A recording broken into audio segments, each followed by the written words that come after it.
we got Shane Burgos and Edson Barboza. This fight in the featherweight division, the first fight on the main card of UFC 262, Oliveira versus Chandler. A slight favor right here in Shane Burgos at -130, Edson Barboza at +105. So pretty much a 50-50 fight on the betting odds right here. Pretty similar heights and pretty similar reach. The only thing that I see a big disadvantage in is probably going to be the age, but he kind of makes up for that with the experience factor. I mean, you see right here, he's 35 years old, 5 years older than Shane Burgos, who's currently in the prime of his MMA career. But you look at the guys that he's fought inside of the featherweight and the lightweight division: Dan Ige, Paul Felder, Justin Gaethje, Dan Hooker, Kevin Lee, Khabib Nurmagomedov, he beat Beneil Dariush, Anthony Pettis, Tony Ferguson, Paul Felder again, Michael Johnson, Bobby Green, Donald Cerrone. All these guys inside of the UFC and outside of the UFC. I mean, so many really, really good fighters in his career so far. So much experience, and the betting odds for the fight are super, super close. So really 50-50 fight on the betting odds right here. The odds have kind of been closing in just a little bit. They started at -120 for Shane Burgos, immediately shot down to -150. Stayed really even around -125, -130, somewhere around that range then.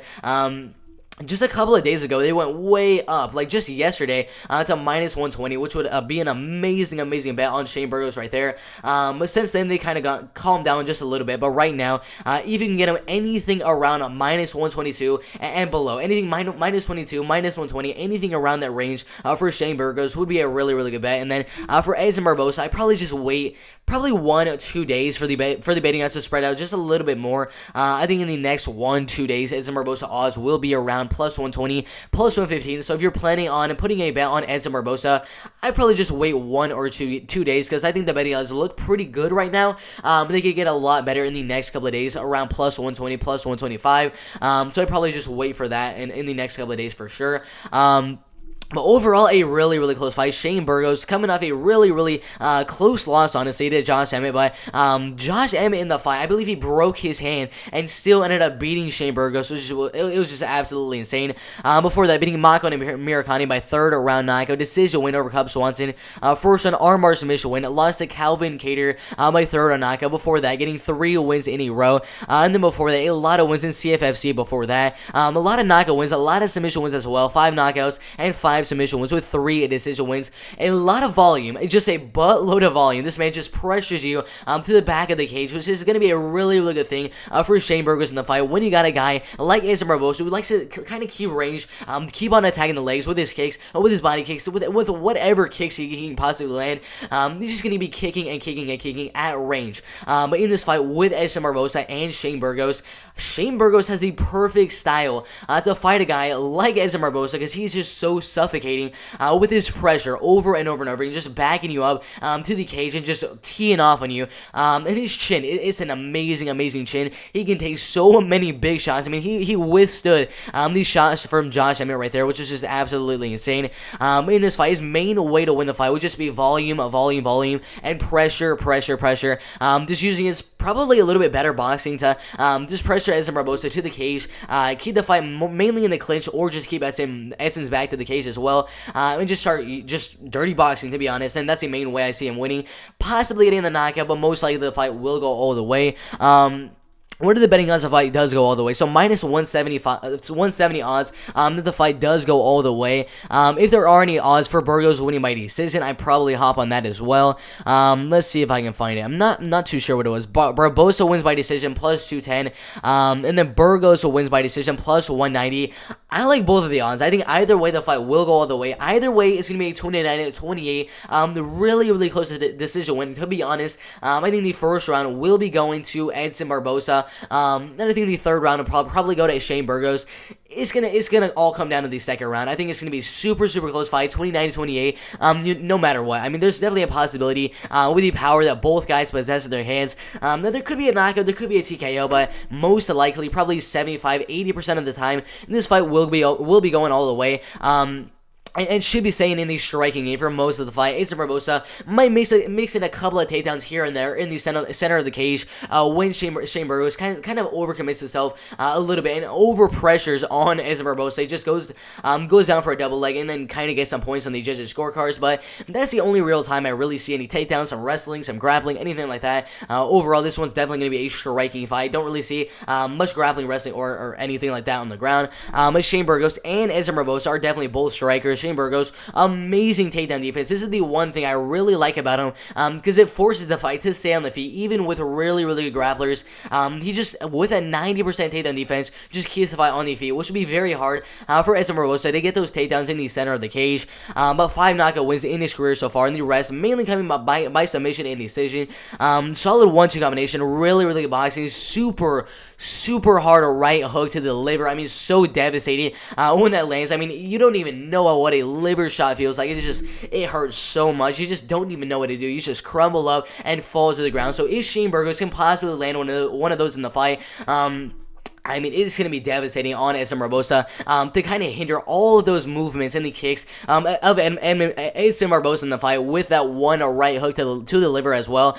Solid checks from leg kicks. So that is another thing I like about this. Edson Barboza, a heavy leg kicker. He likes to kick your legs a lot. The inside calf kick, every now and then go for the outside calf kick as well. But Shane Burgos with amazing checks. That could end up being a little bit tough for Edson Barboza because it could end up damaging his lead leg or his back leg as well. But that's going to be another weapon for Shane Burgos in the fight. Likes to put his chin down and just bang with you. Go forward, press your volume over and over again, and just keep on going. Make it a dirty boxing fight and just put his chin down and start banging with you. That's going to be his main way to victory in my opinion. I mean, 7.3 significant strikes landed per minute. I mean, that is absolutely insane. I believe these significant strikes for Edson Barboza inside of the UFC around 4 or 3 strikes per minute, something around that range, but 7.3 significant strikes per minute. Absolutely insane. But he is absorbing a lot of strikes as well. Absorbing I believe it was like 6.1, but I rounded down to 6 strikes per minute right there. Main way to win, obviously, use his size. I mean, he's so big for the featherweight division. Then you got Edson Barboza coming from the lightweight division to the featherweight division. I mean, these are probably the 2 biggest featherweight fighters in the division right now. I don't even know. Shane Burgos looks like a welterweight out there. And then both of them, I really think are going to come out there around 165, 168, somewhere around that range. They're just going to bulk up right after that weigh-in. I mean, they're just so big for the division. I don't really think we'll see much of a size advantage from either fighter, just considering Shane Burgos is already really big for the division, and then Edson Barboza moving from the lightweight division to the featherweight division as well. Just 1-2, volume. That's the main way Shane Burgos will win the fight. Edson Barboza, lots and lots of leg kicks, dangerous checks from Burgos. That could be a factor in the fight that might limit Edson Barboza to actually going for those leg kicks. But if he can get around these checks from Burgos in the fight and just keep on landing those leg kicks, it will be very devastating in the later rounds for Shane Burgos in the fight. The really good right hooks to the body as well. Showed in the Mach 1 Americani fight, landing 58% of his strikes to the body. A lot of left body kicks to the body as well. If you happen to go forward on him and miss, obviously this is the one thing I was talking about earlier. If you miss on a big right hand and overcommit yourself just a little bit, you'll go down and you'll get the double leg just to kind of help him on the judges' scorecards as well. So that could be one thing that could help him if the fight does go all the way, which I do think the fight will go all the way. Lots and lots of experience. I already talked about it, but Paul Felder, Justin Gaethje, Dan Hooker, Khabib Nurmagomedov, Beneil Dariush. I can go down and down. The whole entire list of these guys that he's fought in the featherweight and lightweight division. Amazing power in his hands and kicks as well, with 11 knockout wins and 8 decision wins as well. I believe only like 2 or 3 submissions, something like that. Sorry about that, but they're both really big for the lightweight division. I mean, for the featherweight division. Sorry about that, but very good Muay Thai skills, a really good kicks, a really good boxing as well. His boxing is getting better pretty much every single time he goes out there. Really good right body kicks as well, and really good low calf kicks as well. I think, as I said before, I do think the first round will probably be going to Edson Barboza. The third round will probably be going to Shane Burgos, just because he's going to be putting out that volume over and over again. I think it's all going to come down to that second round. Whoever wins the second round will win the fight, and if Shane Burgos just implements the strategy, which will be to just put out a buttload of volume. We know, 7.3 significant strikes that landed every single minute. If he just puts out enough volume on Edson Barboza and just suffocates him against the cage, makes it a dirty boxing fight, I don't really see much of a path for Edson Barboza to win the fight, because he does like to keep the fight at range. Just keep on kicking your legs over and over and over again, body kicks, head kicks, leg kicks, 1-2 combinations over and over and over again at range. It's going to be really, really hard to land those strikes that Edson Barboza is usually trying to be landing in his fights when you got a guy like Shane Burgos just suffocating you with pressure for three straight rounds. That's going to be a tough thing for Edson Barboza to handle in the fight. So I think overall it's going to be a really, really close fight, but I'm probably going to be leaning towards Shane Burgos. At the beginning, I had Edson Barboza winning the fight, but I've watched a lot of film on Shane Burgos, and I love how he pressures his opponents and how much volume he puts out there. And I've noticed Edson Barboza not really the best against volume strikers.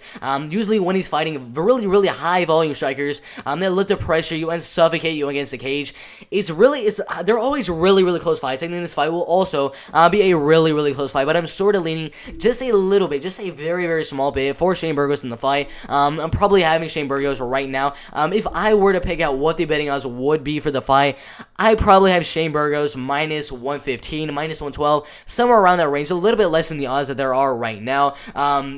But the only bet I really see to make on here would probably be Shane Burgos by decision. I think the fight will go all the way, and then plus 190, I believe, was the odds. Plus 190 that Burgos wins the fight by decision. That's the only real bet that I see on this fight right here. Maybe you see Burgos by TKO if you think he'll get the knockout, which is very likely. I still think there's a 25% chance, somewhere around that range, that Burgos does get the TKO or knockout in the fight. Very possible, but I think overall the fight will go all the way, and Shane Burgos will win the fight by 29-28 unanimous decision, which the odds are that actually happens in the fight will be around plus 190, which is the best bet I think you can make for Shane Burgos in the fight right there.